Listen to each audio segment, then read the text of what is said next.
Guys, after subscribing to this channel, please make sure that you also press the bell icon so that no notification, no new video of mine, any educational video, is missed by anybody. Everybody aboard on this journey on the discussion of paper number 3, October 24.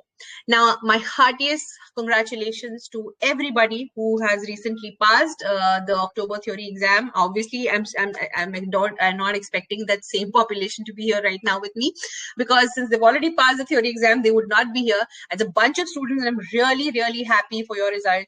I'm again thrilled to announce that I don't remember anybody from that batch who was associated with me who's not passed. So it's a huge, proud moment for me and my students that everybody who appeared, as much as I know in my knowledge, has passed the theory exam. Congratulations to you, and with all humility, it's all your effort. I was just the pushing force, but you're the one who took yourself throughout the journey. So it's less of my credit, and the credit goes to you and totally to you. In the same way, all the new set of students who are right now with me, because I'm expecting those new students to be there today. Everybody, I hope you have a similar result and you will do me proud as well. So let's begin. This is paper number 3, October 24. So I'm expecting more of gynae problems here, right? So the first question was, discuss the management of a 59-year-old postmenopausal woman who now comes with an episode of vaginal bleeding. This happens to be a red flag symptom. Postmenopausal vaginal bleeding is to be taken seriously, right? So we start always, when I talk about management, I always start with history, examination, investigation, and then the treatment. And then the treatment also comes from lifestyle changes, medical management, and then surgical management. All right? Let's begin. So detailed evaluation, what will you see? So when you're talking about a postmenopausal female who's coming to you with bleeding, most important questions that you should ask should be, when did the bleeding start? How often is the bleeding? How much is the bleeding? Do you need a pad or not? Is there any other symptom associated with it?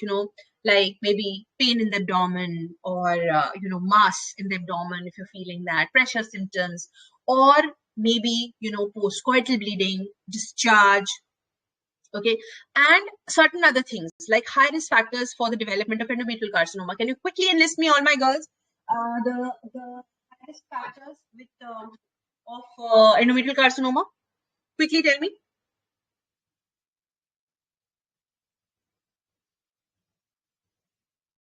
Let me see my chat, and I want my students to answer me. So there are so many of you who are there online and who are there with me. Let me know the high risk factors for endometrial carcinoma. Come on, guys. This is a new batch of students. I understand you are new to it. Everybody who's there, in the main group, please click on the pinned message and you will enter the chat room. Once you enter the chat room, you can start writing down, and that's a way in which you can communicate with me as well. So this is for all new students who joined the class today. Make sure that you're there in the chat room, okay, and answer the questions with me, right? So in that way, you will remember these answers better. So the patient is a high risk factor for endometrial carcinoma. That means the patient will be very good. Ashpreet, I'm expecting these answers from, Ashpreet, Deepika, everybody who's there in the class. Let me see. Yogini is there. Bhavna is there. You were giving such nice answers, Yogini. I want you people to answer. Rishali is new. Please, Rishali, you can also answer. Naveen is there. Hema. Please, everyone. There are a lot of you people there. You can answer. And I can see around 48 students were there online. Where are these people? They're not in the class? All right. So, yeah. So you will also see whether this patient is a high-risk candidate for endometrial carcinoma, because that's the thing that you want to delineate right now. So she's an obese patient. Okay, is she on any HRT? Is she having a family history? Or she's one of those candidates who is nulliparous? Or she's one of those candidates who've got maybe a tumor associated with an ovarian tumor, or maybe she's a breast cancer patient who's on tamoxifen. Okay, so whether she had a history of PCOS, see, early menarche, late menopause, all these are high risk factors for endometrial carcinoma. So you want to delineate all that in the history. Okay, and then of course you have to go in for a examination. So in examination, you'll see everything from local examination onto per vaginal examination, if required, per rectal examination. When you come to investigations, you will definitely see at least one investigation. Yeah, a very important thing, whether she's on blood thinners, because at this point in time, if she's a hypertensive lady who's had a history of maybe, this thing, she's been prophylactically put on some blood thinners, then or CAD episodes, then maybe she needs to be, that history also needs to come out of it. Then comes the investigation. So amongst the investigations you'll at least go in for a CBC. And why do you want to go in for that is because sometimes people don't tell you they've had multiple episodes, but she's not going to be anemic anyways, right? But at least a complete blood count is required. Why? Because some patients who are, having some other leukemias, lymphomas, whatever, they can also have this kind of an episode. And you need to at least have a complete blood count that you can do, and a blood grouping and cross matching, because she might require blood or whatever later on. So we should have a baseline. Then we need to go for a transvaginal ultrasound, because that is the most important in this case. If the endometrial thickness is less than 4, or if the endometrial thickness is more than 4. If it is less than or equal to 4, well, you can still go in for conservative management. But if it's more than 4, equal to or less than 4, I said, and then if it's more than 4, then you require further evaluation. So what all will you do? You will go in for an endometrial biopsy, which is the gold standard. And preferably for a postmenopausal female, if you've got no concerns, or you've got no such high risk factors for maybe polyps or fibroid or something, then you can go in for a Pipple device. Because in this age of woman, you're not expecting polyps and fibroids. You're expecting hematometra, endometrial carcinoma, endometrial hyperplasia, cervical carcinoma. So pap smear becomes important for her. And a CBC, like I said, basically for any chronic evaluation. And then you might even require hysteroscopic directed biopsy. Okay? If suppose TVS is inconclusive or biopsy is non-diagnostic, then you might like to see the endometrial cavity. MRI, CT if required. And here is the differential diagnosis, which everyone should know. So it could be an atrophic changes, which is most common. It could be a benign uterine pathology. It could be a malignant uterine pathology. It could be hormonal therapy, and it could be certain coagulopathies, bleeding dialysis, correct? Now, according to the problem, the treatment is going to depend. So what was my question actually? Whether this much is required or not, this is what I'm trying to see.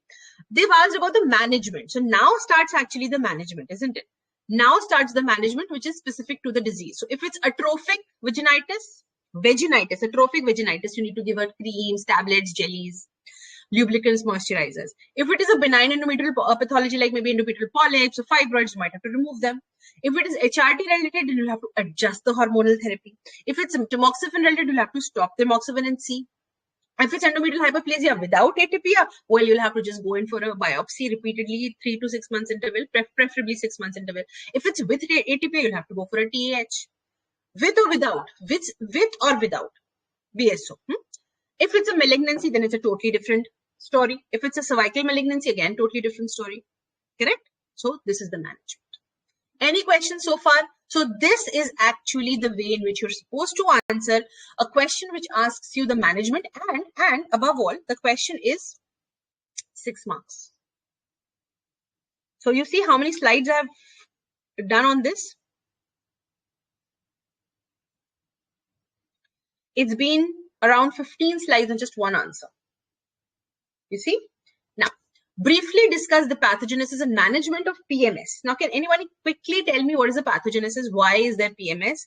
There are 2 words that I really want to hear from you. What are those 2 words?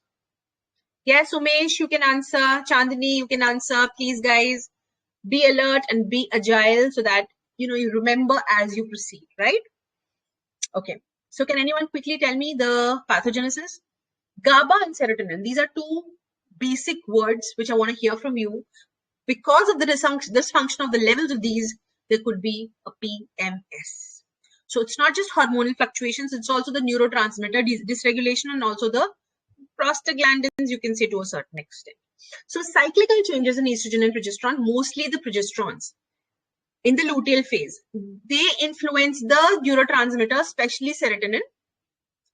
And the dysfunction of the levels of serotonin and GABA, they are the one which cause the, okay, I'll just write down GABA dysregulation. These are the 2 words which I want you to remember. One is GABA, Yeah, prostaglandin also, Harsha, no problem. You can name prostaglandins as well. No issue. Right. So how will you manage PMS? Before I get on to anything like this over here, I want to show you a chart. If you can just remember this chart, here is the answer. The first line is exercise, cognitive behavior therapy, and vitamin B6. First line, if she's okay with it, there's no need to give her any combined new generation pill or SSRIs, low dose SSRIs. Okay, so either you give her COCP in the newer generation, or you give her SSRIs, or you ask her to go for exercise and cognitive behavior therapy. It's all first line. If it doesn't work, then the second line is to give her estradiol patches along with microdosed progesterone and or levonorgestrel, which is Mirena, and high dose. Now this time you're going for the high dose SSRIs.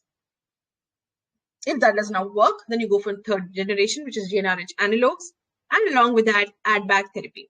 Just give me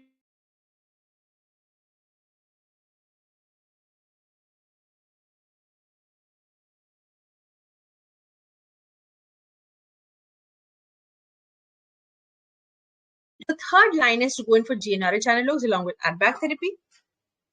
And fourth line will be a surgical management, in which preferably if you're removing the uterus, you'll have to add HRT to it. And again, in that case, well, you will have to use just estrogen alone for HRT, because in that case you've already, and in that case you'll have to remove the ovaries as well, because it'll keep secreting the progesterone hormone. But that's a very, very rare circumstance for PMS if you're going in for that, right? Surgical treatment exactly means that. Sometimes only removal of ovaries, sometimes removal of uterus and ovaries both. But don't even think about that. But this is a very important flow chart. If you miss everything which I've written over here and just remember this, it's going to work.